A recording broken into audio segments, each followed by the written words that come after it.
It is 7:45. You are watching BT Vancouver. Thanks for joining us on this Tuesday. As protests continue in our city and around the world, many are wondering, how can we create positive change? Joining us now is Stephanie Allen with the Federation of Black Canadians this morning. Good morning, Stephanie. Thanks for joining us. Good morning. Thank you. So we mentioned this yesterday. There has been a lot of criticism about people who have been silent up until this point. If someone wants to start that conversation and start educating themselves and spreading awareness, how can they help? What's that first step? Yeah, I think understanding that the discomfort that people feel really comes from a place of not knowing. And we, go through our school system. We go from kindergarten, sometimes even through to grad school, without a real structured education in the issues that are facing people of African descent, as well as Indigenous people in our country. So, and I know that was true for me through my education. So I think acknowledging that we've kind of inherited some systems that didn't properly prepare us to understand the things that are happening right now. And then I think it's about really understanding, and listening to scholarship and to experts who have been reporting and documenting this work for decades, from everything from activists who are on the ground working in community, all the way to the United Nations Working Group on People of African Descent. They came to Canada in 2017 and issued a report. That report documents the condition that people who are Black in Canada face around the criminal justice system, around healthcare outcomes, around education outcomes. And the report is something that I think every Canadian would benefit from reading to understand that this was a group that ran around the world documenting people of African descent. And in Canada, they really highlighted these ongoing systemic gaps that have come from our legacy of slave owning, as well as from anti-Black racism institutionally. That's a really good point you make, yeah, because I don't remember learning about segregation or Black history at all when I was in school growing up.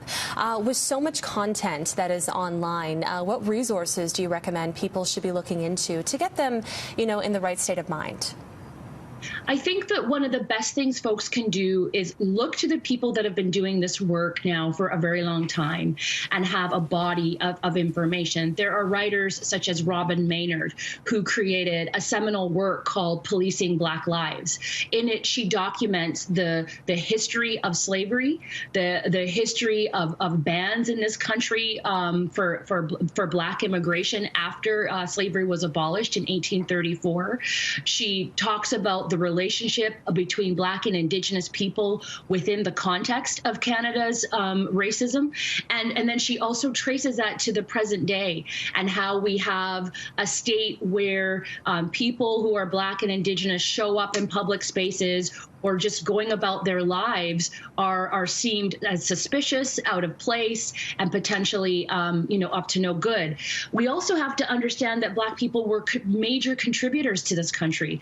My mother came here under the domestic worker scheme. The domestic worker scheme is one of the first waves of immigration where this country finally kind of relaxed its restrictions on Black migrants and brought Black domestic workers to Canada to facilitate white women being freed up of domestic labor to actually join the workforce or be alleviated of those things. And they did that work in exchange for citizenship. We have a lot of great contributions. Stephanie, I just have to interrupt you here. We only have about 40 seconds left. But, I just wanted to ask you one more question. With the incident, of George Floyd and the former police officer, that happened over 2 weeks ago now. And the momentum, is just starting to pick up. We have protests still. Justin Trudeau talking about body cameras. Do you think this is a solution here? What do you think is a solution here? I think two things. Protests work. We're seeing the results of protests around this world. So if people feel like they want to join that and that they're able to, absolutely. The second thing is we have to look at how we're spending our resources. Mental health crisis, de-escalation, people who are homeless, people who are drug users. The best response is not always someone going in who is armed to address those issues. can we think about redeploying resources into the people that have those skill sets to work with people in mental health crisis, to work with people who are having issues, to work with youth, instead of having people show up who are armed. We've just really got to think about how we spend those resources. Transit police is a great example. People who are taking transit are poor, and if they can't pay the fare, should we maybe reinvest that in free transit for low-income people instead of transit police? All right. Thank you so much for your points this morning, Stephanie. It was great to have you. Thank you very much for having me. 7:50 here on Breakfast Television.